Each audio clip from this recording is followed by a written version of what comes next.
All right, so this is lesson 63, Jesus' last appearance. We'll start out here in Matthew chapter 21 at verse 23, but just be ready because we're going to be doing some jumping around here. Okay, so this first story here. And when he was come into the temple, the chief priests and the elders of the people came unto him as he was teaching, and said, By what authority doest thou these things, and who gave thee this authority? And Jesus answered and said unto them, I also will ask you one thing, which if ye tell me, I, and likewise will tell you by what authority I do these things.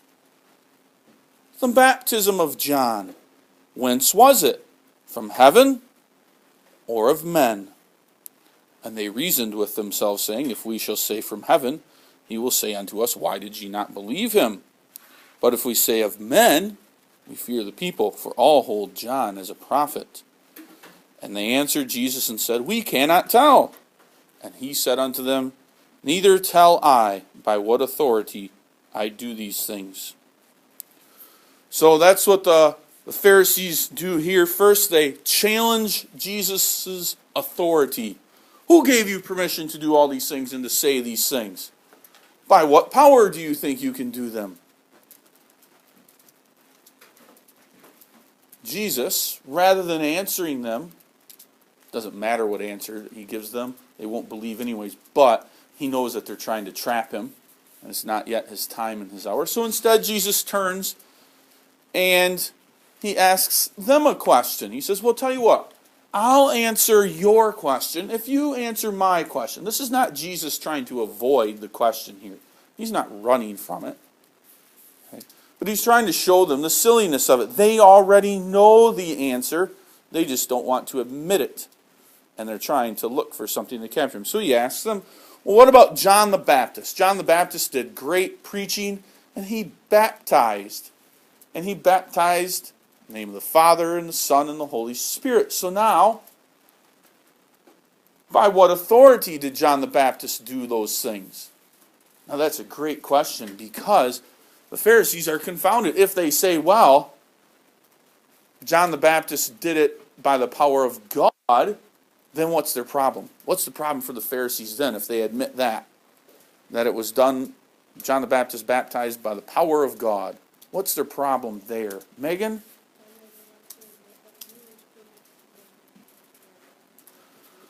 Well, that's true, but we're looking for something a little bit different. Garrett?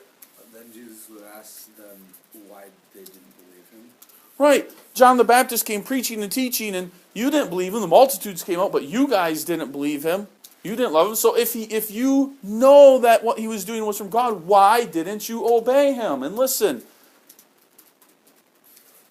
That's one option. But the other option would be to deny that John the Baptist had power from God. And what's the problem there? Why can't the people admit that one? What's the trouble there? Why can't they say, well, John the Baptist's power was just of man. It wasn't he just made it up himself. What does it say there? Jesse?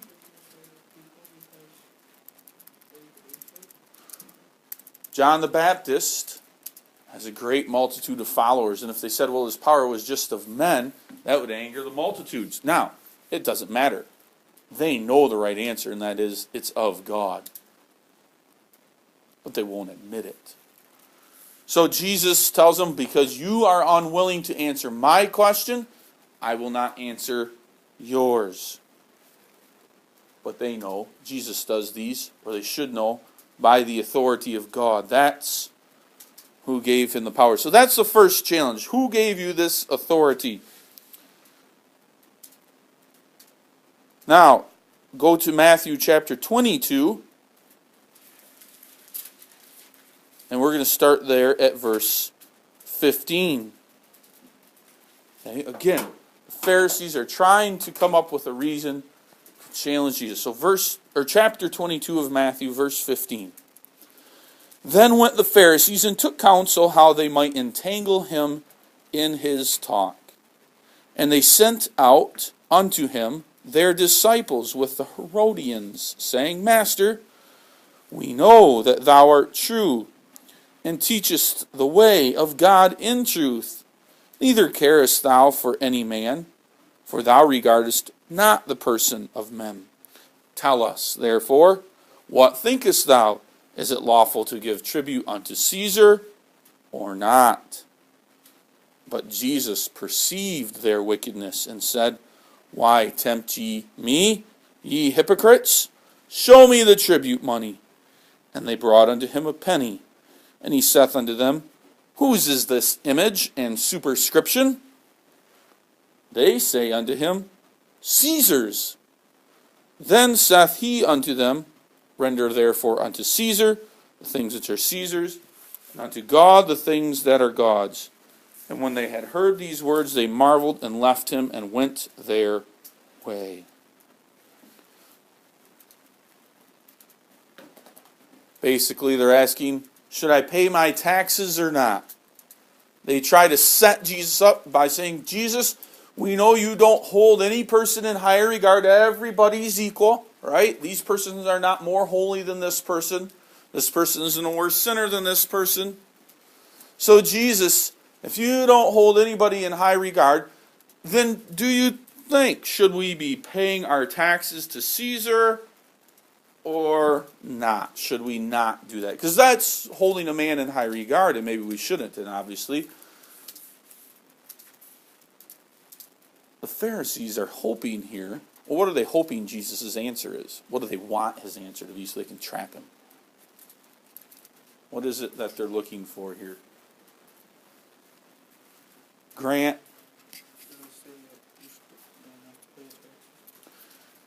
And why? What's their reasoning? What would they say Jesus' reasoning is there?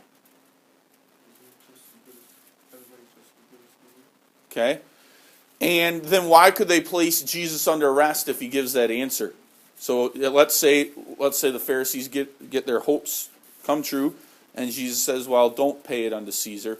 What would the result of that be, Kenton? Okay, and then what could they do with him? Could kill him. What would they have to do with him first, though? First, he would have to be. What would have to happen first? Logan? Trial. Put in prison. And who would they be keeping happy? Ultimately, who do the Pharisees want to keep happy so that they don't get in trouble? Jesse? The Romans. So here's a man who says, don't pay tribute to the great emperor, Julius Caesar. There we go. Or Caesar Augustus. There we go. Now we've got it all figured out. Now we can put this guy in prison. That's their hope. That's not going to happen here. Instead, Jesus says, bring me a coin. They bring him a coin. What does Jesus point out on the coin, Joe? Yep, something engraved, the inscription, and what else? So the words and, Megan, the picture on there. Okay, so because Caesar's picture is on it and the name is on it, who does it belong to? It must belong to Hannah, Caesar. Right? Because this is Caesar's money, he's issued it. God has put the government over you, you pay your taxes. God has blessed you with money, then you also give it to God. You do both. You give money to God, but you must also give money to the government. Okay? Even though you might not like what the money's used for. We have that issue here in the United States. We have to pay our taxes. Some of our tax dollars may be used for purposes and things that we don't agree with. But it doesn't matter. I have to obey the authorities. I must pay my taxes. I can't say I'm going to hold back $10 this year because I don't believe in what it's being used for. Okay? So again, they cannot trap him. Instead, it says they marveled. So they were impressed by Jesus' answer. Even the Pharisees couldn't come up with as good as answers as to these two questions as what Jesus did. All right, turn to Luke chapter 21 here.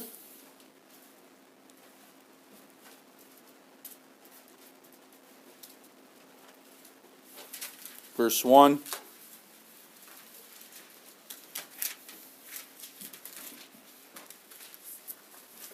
And maybe before we go on, that's a good point that we can quick stop and talk about too. I hear you guys talking from time to time. Okay?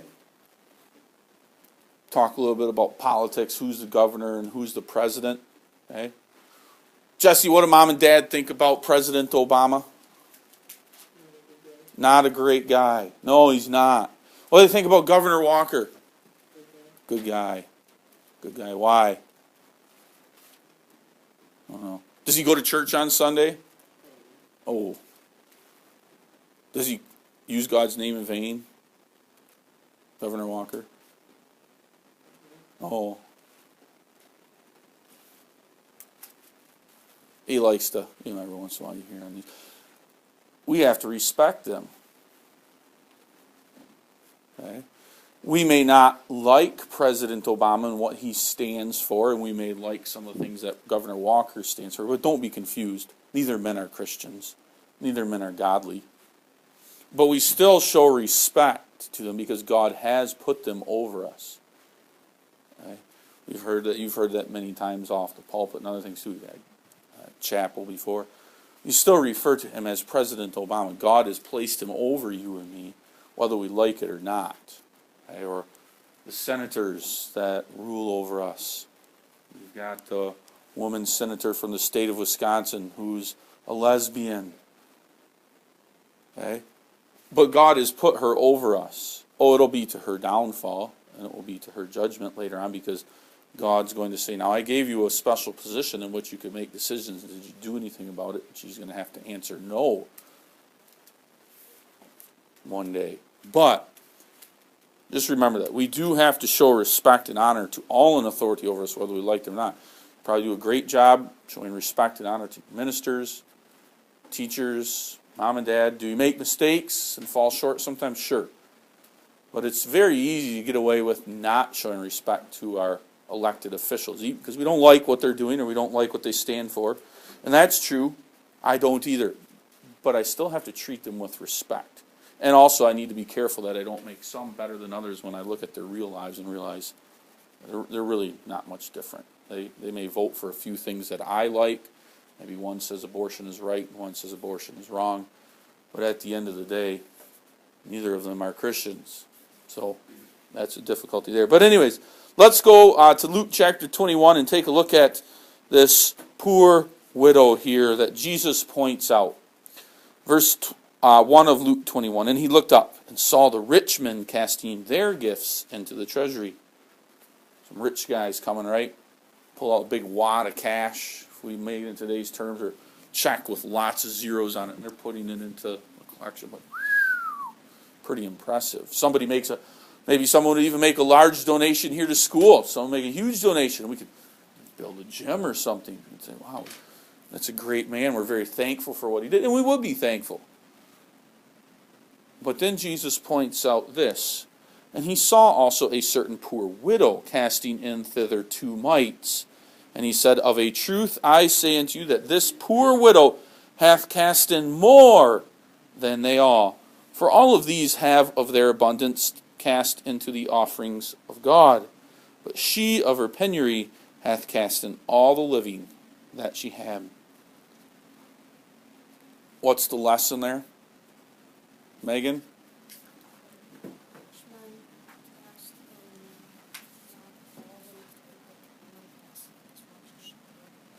So what's the lesson for us, though? What shouldn't we worry about? Or what should be our guide? What would our guide be then from this lesson? Faith? Okay, that would be a good point, right? Jesus says, don't let your left hand know what your right hand's doing. So we don't want to show off. Faith writes a nice check for $100, so she leaves it open and taps on top of the collection plate as she puts it in, so when she passes it on down the line, everybody can see. We wouldn't do that.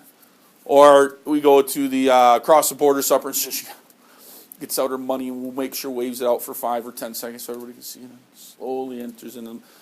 That's very true. But that's not exactly what Jesus is getting at here. But that is a good point, a good guideline for us. What's the lesson that he's giving here? What do you think, Garrett? Give till it hurts. Yeah, it doesn't matter how much you give. Don't look around and say, well, that guy gave $1,000 and that guy gave a $100 donation. And we shouldn't look anyways, and we shouldn't compare anyways either, ever. We shouldn't worry about that. We should only look at our own hearts and worry about what's in our own heart. But that's the point Jesus is making here, is it's not so much how much somebody gives in the sense of, well, he gave 1,000, he gave 100, but how much of what God has given them are they giving? Are they giving, like Garrett said, till it hurts? That had to hurt that widow, to give her 2 mites, to walk away and to know that now her complete trust is in God for all of her daily needs. She cannot go buy a loaf of bread or a little oil and flour. She has her complete trust in God. Now that doesn't mean that tonight Mike has to go home and say, Dad, we're selling everything. We're giving it all to church. And we're going to stand out here in the middle of the road without a car, without a house, without food, anything, and we'll just figure God will make something happen. Okay? Now, that would be great faith if they did that. And that's what this woman here is doing, in a sense. But I think Garrett's point is exactly the way that we should take it. Give until it hurts. Give so much that we say, this is really pushing the envelope. I don't know how we're going to make ends meet now, but we'll be able to do it. We've paid our bills and we've given our money to God. There is nothing left, but we'll be able to make it by, I think, through the rest of this week and through the next, or until we get paid again. And that's the point that Jesus is making here. So even though I might have only given $10, if I gave so much that pushed me to the limits and beyond, and the other guy gave 100, but he's still going to live comfortably, then that's our lesson that we take away. So that's good there. All right, then turn to John chapter 12. So I'm doing quite a bit of jumping here, as I said, John chapter 12. And turn to verse 20. We have some Greeks that come.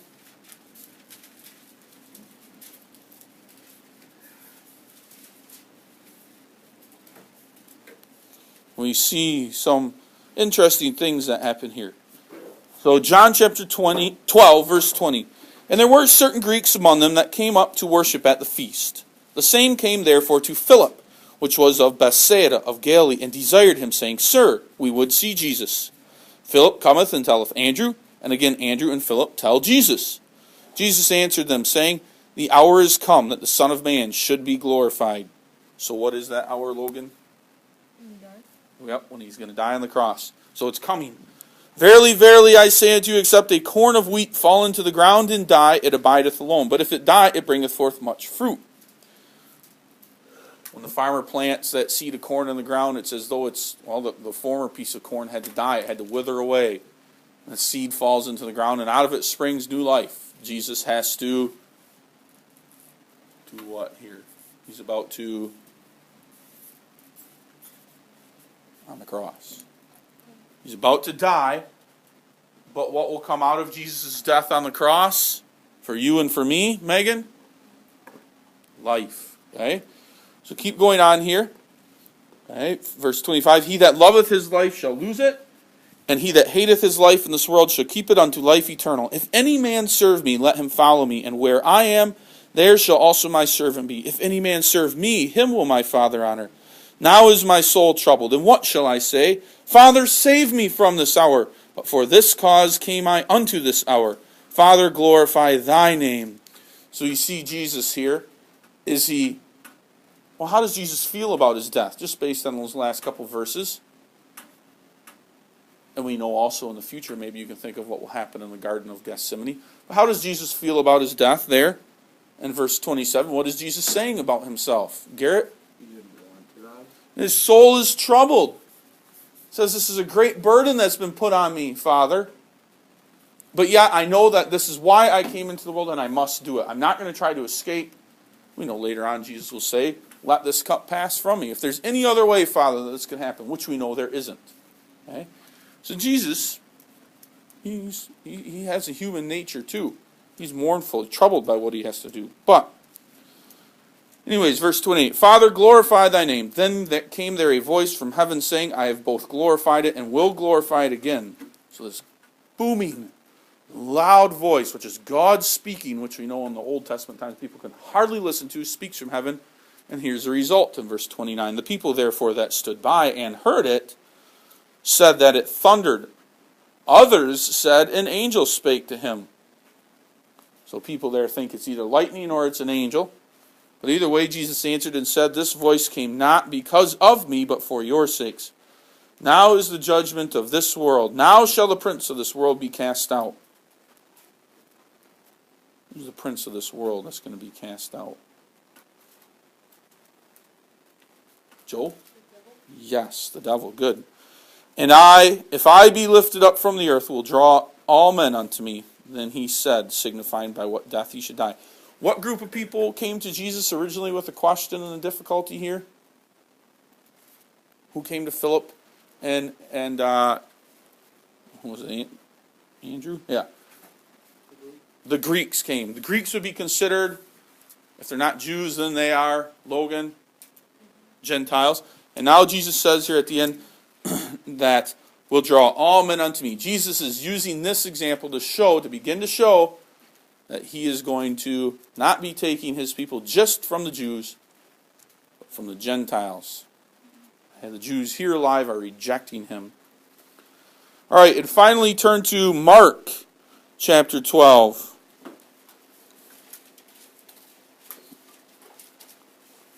Mark chapter 12, verse 28.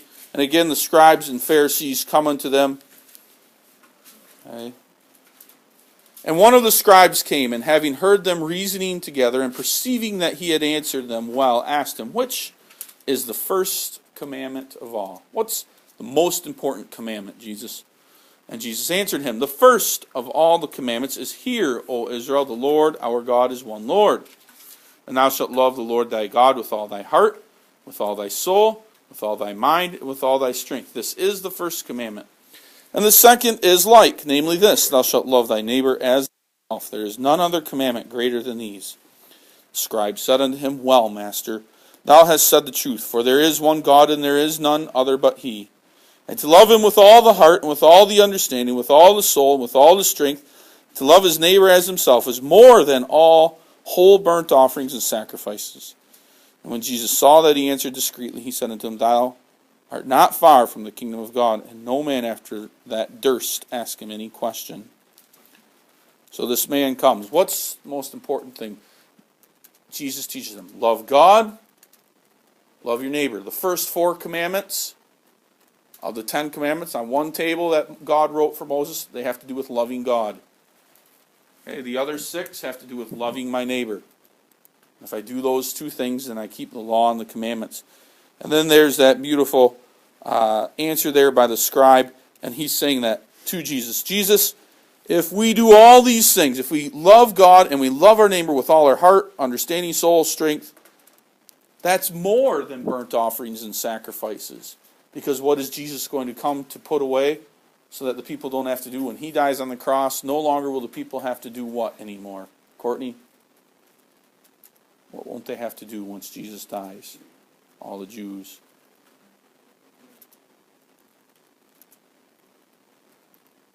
Micah? Offer sacrifices. It's done. So that's what this man is saying here. And he's pointing that out in Jesus too. He's trying to point the disciples and the rest of the Jews to that too. When I die, the fulfillment of all those Old Testament types and shadows is done away with. And now you can serve God in spirit and in truth. Okay? So, lots of challenges brought to Jesus, but lots of good answers and good lessons for us to imagine. It was probably a pretty long day here during the Passion Week as Jesus is being challenged. This is his last public appearance. Now he's going to spend time with his disciples and with his friends and others before he's finally hauled away to be judged.